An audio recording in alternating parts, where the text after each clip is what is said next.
Hello friends, welcome to trading Hunar. आज हम इस वीडियो में कोल इंडिया लिमिटेड के Q4 FY20 के रिजल्ट्स के बारे में डिस्कस करेंगे। फ्रेंड्स, जैसा कि अभी आप अपनी स्क्रीन पर देख रहे हैं, कोल इंडिया के आज रिजल्ट आने थे और ये रिजल्ट के पहले आज इसकी क्लोजिंग हुई है, क्योंकि जो इसके रिजल्ट आने थे वो मार्केट आवर्स के बाद आने थे। तो इसकी जो क्लोजिंग हुई है आज फ्राइडे यानी कि 26 जून को, वो हुई है 142.10 पर और ये 1.2% के करीब ऊपर बढ़कर के बंद हुआ है। कोल इंडिया के बारे में कुछ बताने की जरूरत नहीं है, क्योंकि ये कोल माइनिंग करते हैं और इनकी कोल वॉशरीज हैं और ये इंडिया के सबसे बड़े कोल उत्पादक हैं।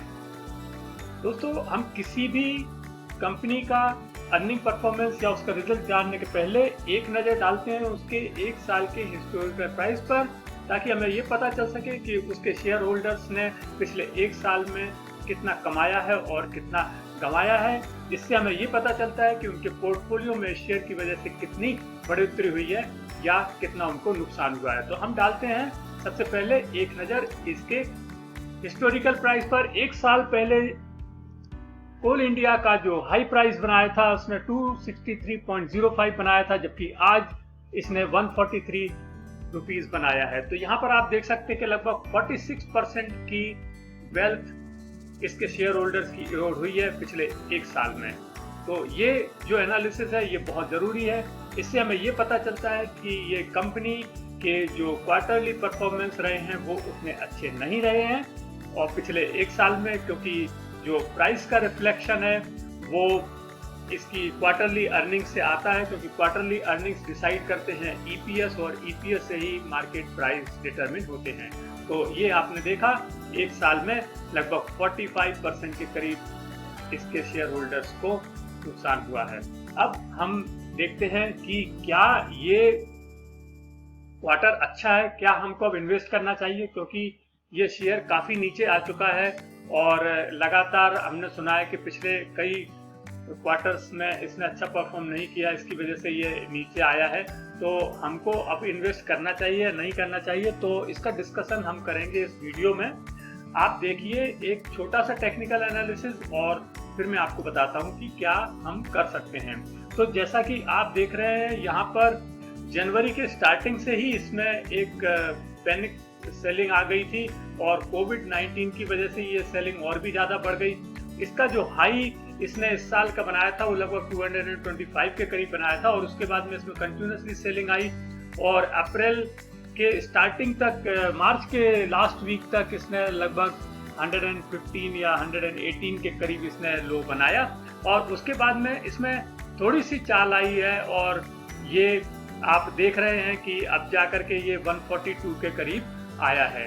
तो यहाँ पर आप देख रहे हैं कि जब ये कंटिन्यूसली नीचे आया है तो इसके जो मूविंग एवरेजेस हैं हम उनकी तरफ देखते हैं और देखते हैं कि मूविंग एवरेजेस क्या कह रहे हैं। मूविंग एवरेज यदि आप देखें इसका 174.15 पर है 200 डेज मूविंग एवरेज और इसका 50 डेज मूविंग एवरेज है 136 पर। तो यहाँ पर 136 का जो मूविंग एवरेज है इसने उसको बहुत अच्छे से एक सपोर्ट बनाया है और मेरा ऐसा मानना है कि ये सपोर्ट ये ब्रेक नहीं होगा और यहाँ से शेयर ऊपर की ओर जाने की संभावना है। एक नज़र डाल लेते हैं इसके RSI पर। देखिए RSI भी यही सजेस्ट कर रहा है, क्योंकि ये 55.30 पर है और ये कंटिन्यूसली नीचे से ऊपर आया है और इसका पॉइंटर ऊपर की ओर है। तो ये शेयर अभी ऊपर की ओर जाने की इसकी संभावना लगती है। कहीं से भी इसके जो रिलेटिव स्ट्रेंथ है वो कम नज़र नहीं आ रही है, क्योंकि जो भी स्टॉक में बॉटम आउट होना था वो ऐसा लग रहा है कि बॉटम आउट हो चुका है। अब एक नज़र डालते हैं हम इसके दूसरे टेक्निकल एनालिसिस पर, जो कि है स्टॉकिस्टिक मोमेंटम। इससे हमें ये पता चलेगा कि इसका जो मोमेंटम है उसका क्या स्थिति है। तो यहाँ पर यदि हम देखें स्टॉकिस्टिक मोमेंटम की, तो स्टॉकिस्टिक मोमेंटम भी एक नीचे से ऊपर की ओर आया है, 67.44 पर है। हालांकि अभी एक दो दिन में जो इसमें थोड़ी सी हल्की सी प्रॉफिट बुकिंग हुई है यहाँ पर, उसकी वजह से थोड़ा सा कम हुआ है, लेकिन स्टिल अभी ये मोमेंटम बरकरार है और ये अभी ऊपर की ओर ही पॉइंटेड है। तो यहाँ से हम देख रहे हैं कि अभी इसमें और भी ज़्यादा प्राइस एप्रिसिएशन हो सकता है। तो ये एक अच्छा बेट लगता है मार्केट में medium to long term invest करने के लिए, क्योंकि ये शेयर कम से कम बॉटम आउट हो गया है फिलहाल के लिए। तो ये था इसका टेक्निकल एनालिसिस। अब लेते हैं हम क्वार्टरली एनालिसिस, जो कि हम 3 भागों में लेंगे, और ये हैं हमारे रेवेन्यू, एबिटा और प्रॉफिट। तो हम बारी बारी से इनका डिस्कशन करेंगे। सबसे पहले लेते हैं हम रेवेन्यू। तो यहाँ पर हम देखें कि इसने revenue last year Q4 FY19 में 30,367 रेवेन्यू इसने जनरेट की थी, जबकि इस साल Q4 FY20 में 29,481 की इसने रेवेन्यू जनरेट की है, यानी कि इसमें कमी आई है लगभग 2.9% की। हम यहाँ पर देख रहे हैं कि 2.92% की कमी आई है और 29,481.41 करोड़ इसने जनरेट किए हैं। अब हम जानते हैं इसके एबिटा के बारे में। एबिटा क्या कहता है? एबिटा एक ऑपरेटिंग एक्सपेंसेस के बाद जो फिगर आता है प्रॉफिट का, उसको एबिटा कहते हैं। तो यहाँ पर 10,023 करोड़ का एबिटा जनरेट किया था Q4 FY19 में, जबकि इस बार इसने 8,642 करोड़ का एबिटा जनरेट किया है और इसमें एक अच्छी खासी गिरावट आई है, यानी कि 13.7% की इसमें गिरावट आई है और ये एक काफ़ी ज़्यादा गिरावट है। हालांकि जो कंपनी का एबिटा मार्जिन है वो बहुत ही अच्छा है, 29.31% है। इससे ये पता चलता है कि कंपनी कितनी ज़्यादा प्रॉफिटेबल है। लेकिन यहाँ पर हमको ये ध्यान रखना चाहिए कि लगभग 13.79% ये गिरा है। हालांकि कंपनी का ये कहना है कि इसकी वजह जो 4th क्वार्टर है, क्योंकि ये और इसमें लॉकडाउन का इफेक्ट आया था, लेबर की प्रॉब्लम्स और बहुत सारी प्रॉब्लम्स थी, और ये प्रॉब्लम अभी भी इस स्टॉक में बनी हुई है, क्योंकि इनका जो काम है वो इसी तरह का काम है। अब देखते हैं हम इसका प्रॉफिट Q4 FY19 में 6,026 करोड़ था, जो कि घट करके अब 4,623 करोड़ हो गया है, यानी इसमें 23% की गिरावट आई है। ये एक ज्यादा गिरावट है 23% की। हालांकि जो कंपनी ने प्रॉफिट आफ्टर टैक्स का जो मार्जिन दिया है वो बहुत ही अच्छा दिया है और 15.69% मार्जिन दिया है, जो एक बेहतरीन मार्जिन है। और ये यही कुछ चीजें हैं जिसकी वजह से ये कंपनी एक अट्रैक्टिव कंपनी है इन्वेस्टमेंट के लिए। इसलिए मेरा ये मानना है कि यदि हम देखते हैं कि ये कंपनी का स्टॉक बॉटम आउट हो गया है तो इसमें एंटर करना चाहिए।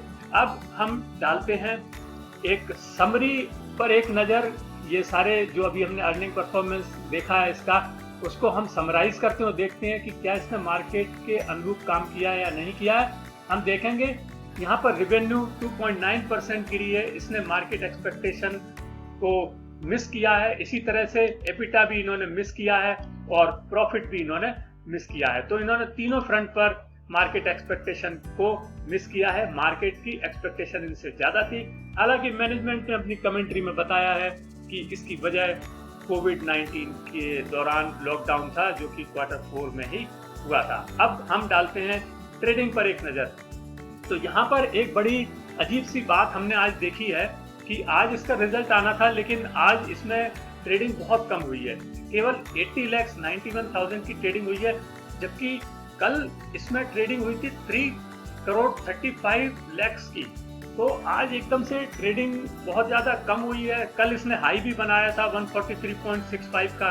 तो ये समझ में नहीं आया कि आज इसमें इतनी ज़्यादा ट्रेडिंग में गिरावट कैसे आ गई है, क्योंकि इसके पहले भी यदि हम देखते हैं तो इसमें जो ट्रेडिंग है वो लगभग 1 करोड़ से लेकर के और 1.5 करोड़ के बीच में इसमें ट्रेडिंग होती है, लेकिन आज केवल 81 लाख के करीब ही इसमें ट्रेडिंग हुई है।